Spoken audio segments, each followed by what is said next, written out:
not be used as a political weapon after Israel stopped allowing aid into Gaza, accusing Hamas of taking control of supplies.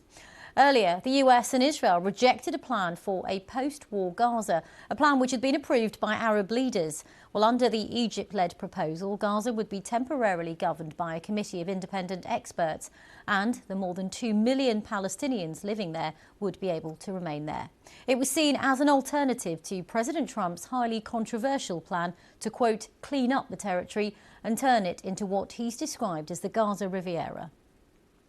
Well, to discuss all of those developments, let's speak now to Gina Abercrombie-Winstanley, a former US diplomat and president of the Middle East Policy Council. Good to talk to you, as always, here on BBC News. Let's begin by discussing what we've heard from the White House in the last couple of hours, that confirmation there that the US is engaging directly in talks with Hamas. What are your thoughts on that? Well, I think the White House is right. We do indeed have to talk to whomever we need to talk to in order to get done what is necessary for the American people, in this case, release of American hostages. It's something that President Biden did float as a possibility, and there were many, certainly the families of the American hostages, who urged that the U.S. government become more engaged in working toward their release.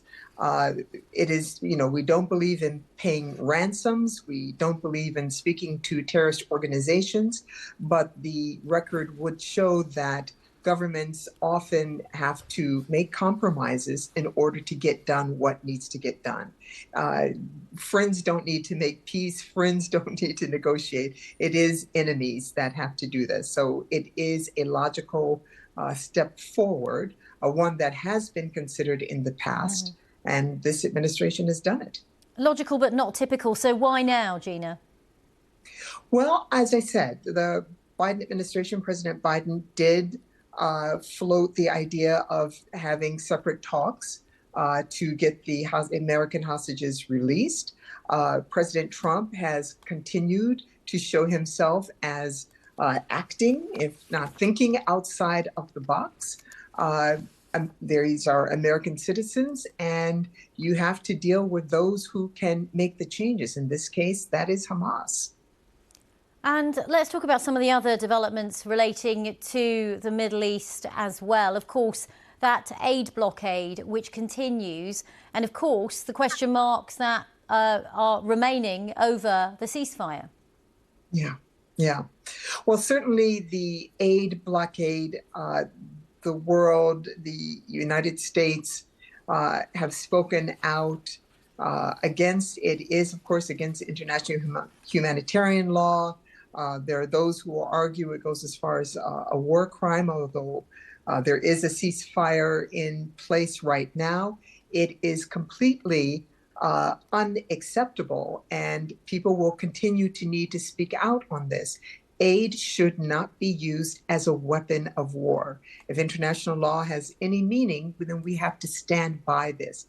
As difficult as it may be, as desirable as it may be to move Hamas from its position, which is doing damage to the Palestinian people, refusing to give up its arms, refusing to take the steps that will allow progress to improve the state of Palestinians in the Gaza Strip, but aid cannot be used as a weapon. And of course, Israel saying that Hamas is not ready to sign up to the next phase of the ceasefire, which of course would see, a next phase in terms of getting to a conclusion when it comes to ending the war. So where do you see we are with that now? We've had the first phase of that ceasefire, but it's a challenge to get to that next phase.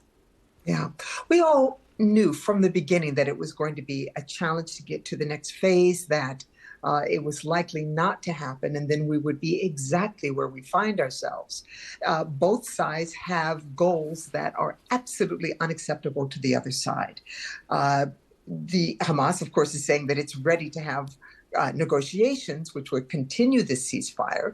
But Israel recognizes that Hamas still says it will not give up its arms. It does not intend to immediately give up power or control of the Gaza Strip. And that's a red line for Israel.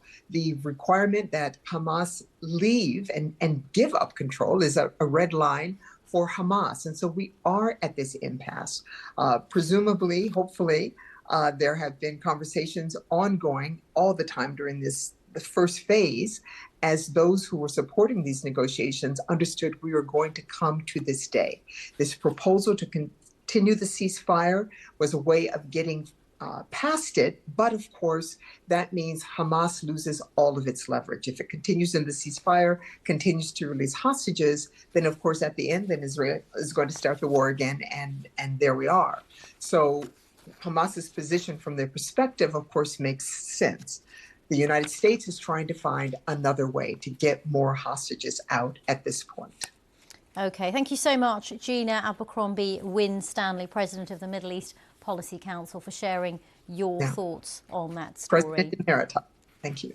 And we're just hearing from our colleagues in the Middle East